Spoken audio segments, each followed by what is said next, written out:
Ang gagawin po naman natin ngayon ay ang double tulip borderline stitch, braided chain stitch, at ang braid stitch. Ganito po gawin ang double tulip borderline stitch.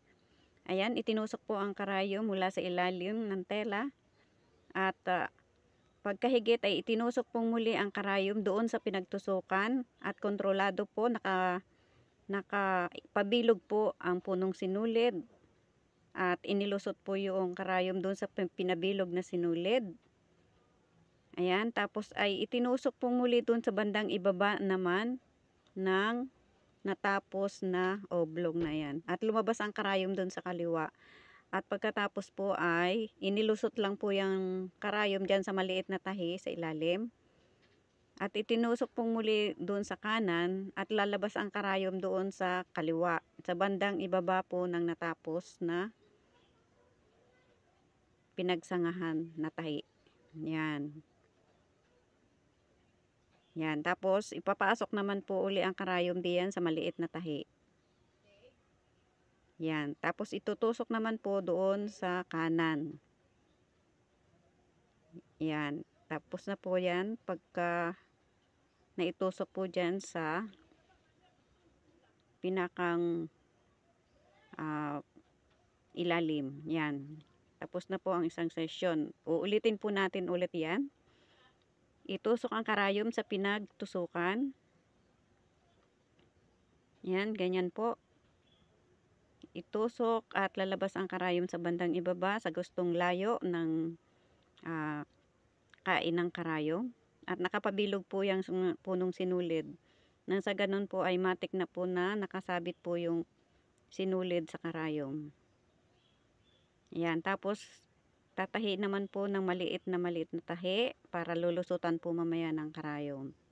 At yan po, itinusok po muli sa ilalim, sa baba. At lumabas ang karayom doon sa kaliwa at yan po ang sinasabi kong ipapasok po ang karayom dyan sa maliit na tahing iyan.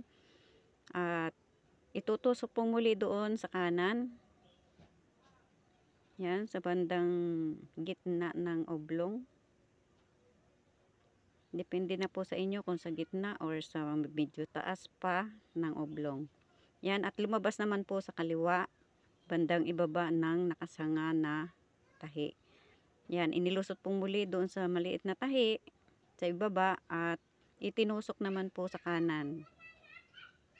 Yan. Lumabas po ang karayom doon sa ilalim, sa baba. O, tapos na po ang ikalawang session. Pangatlong session po, ganyan. Itinusok pong muli sa pinagtusukan. Yan, ganyan po. Ganun lang po ang procedure. Paulit-ulit lang po yan. Tapos, tatahi po. Itutusok pong muli ang karayom sa bandang ibaba. Yan, para diyan po ilulusot yung karayom mamaya. Yan, lumabas naman po ang karayom doon sa kaliwa. At yan, ipinasok na po ang karayom doon sa maliit na tahi. At itutusok naman po doon sa kanan. Lalabas po ang karayom sa bandang ibaba niyang nakasanga na tahi. Yan. At ipinasok po muli ang karayom doon sa maliit na tahi. Yan. Tapos itinusok po muli doon sa kanan. Palabas na po sa gitna. Yan.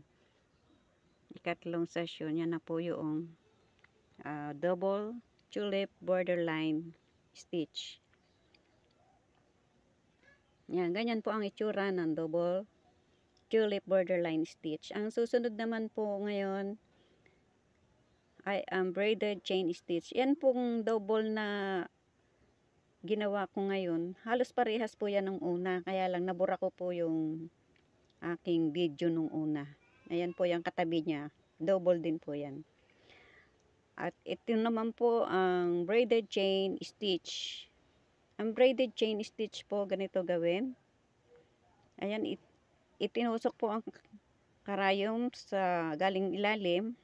At nung hinigit po muling itinusok. Yan, medyo maliit lang po, parang sa running stitch po. Nung itinusok po pababa ay hinigit po ng pull. Ipinasok po muna yung karayom doon sa maliit na tahing iyan at hinigit ng pull. Tapos itinusok po muli papunta naman sa baba. Ayan, sa gustong layo lang po ninyo gawin. Kung gusto nyo mas malayo pa diyan ang kain ng karayom, pwede naman. At muli ay pinasok po ang karayom doon sa maliit na taheng unang ginawa. Yan. Pero hindi po higit na higit. Magtitira po para mamaya hihigitin. Ayan, nakahang pa po yung sinulid bago higitin. At itinusok po muli doon sa pinagtusukan at ipapasok naman po ang karayom diyan sa part na yan. Yan. Yung unang pull na hinigit na tahe. Ayan. Saka po ngayon hihigitin ng pull yan. Pag naipasok na yung karayom. Yan. Hihigitin na po yung karayom. Yan po ang unang session ng braided chain stitch. Ang pangalawa pong session, ganun din. Ulitin lang po. Yan. Pagkatapos po ay itusok po muli ang karayom pababa sa gustong layo. At yan po, buka po yung dalawang gilid niyan. Bago higitin yan, ay ipapasok po muna yung karayom diyan sa gitna. Yan. Yan, ganyan po. Hihigitin na yung karayom. Pagkatapos ipasok. Lagi pong naka-loose or maluwag lang po yung sinulid bago higitin. Kasi po yung karayom ay inilulusot pa po doon sa pinakagitna niyan. Yan, katulad po niyan. Medyo maluwag po iyan. Maluwag po yung dalawang gilid. Yan. Kasi po yung karayom ay ipapasok pa diyan sa nasa gitnang iyan. Yan, ganyan po. Yan. Pag ipinasok na po dyan, pwede na pong higitin ang sinulid na nakabuka. Yan. Nung higitin, ganun po ulit. Hindi pull ang paghigit sa sinulid. No, ayan na po, natapos na po yung braided chain stitch. Yan po ang itsura ng braided chain stitch. Ang susunod naman po ay ang braid stitch.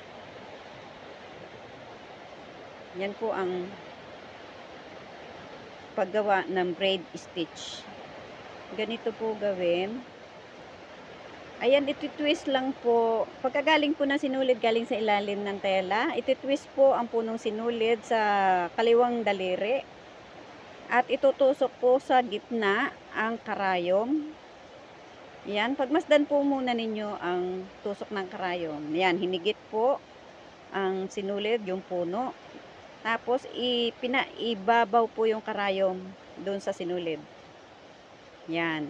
At hihigitin na po ang karayom. Yan. Yan po ang unang sesyon. Ulitin po natin para sa pangalawang sesyon. I-twist ang punong sinulid. Ayan, pagka-twist po, itutusok po ang karayom sa loob niyang naka-twist na sinulid. Yan. Tapos hihigitin po ang sinulid at ipasok doon sa pagitan ng tela at karayom. Yan. Nakaipababaw po ang karayom doon sa sinulid. Bago higitin. Yan. Yan. Ganyan po yan. Yan. Pangalawang session po yan. Ang pangatlo, ulitin po ulit natin. I-twist ang punong sinulid at itusok ang karayom sa gitna ng nakatwist na sinulid. At higitin. Yan. Higitin ang punong sinulid at ipaibabaw ang karayom bago higitin. Yan, ganyan lang po ang braid stitch. Ganyan po ang paggawa. Iti-twist sa daliri at itusok ang karayom sa gitna ng nakatwist na sinulid. Higitin ang sinulid na puno at ipaibabaw ang karayom sa punong sinulid bago higitin. Yan. Ayan po ang braid stitch. Gawin lang po hanggang sa matapos. Sa mga hindi pa po naka-follow and subscribe, please follow and subscribe. Yan. Inulit pong muli. Naka-twist na po yung punong sinulid at itinusok na po yung karayom. Tapos hinigit na po ang sinulid at ipinaibabaw na po ang karayom doon sa sinulid. Yan, natapos na po ang braid stitch. Please follow and subscribe. Thank you for watching.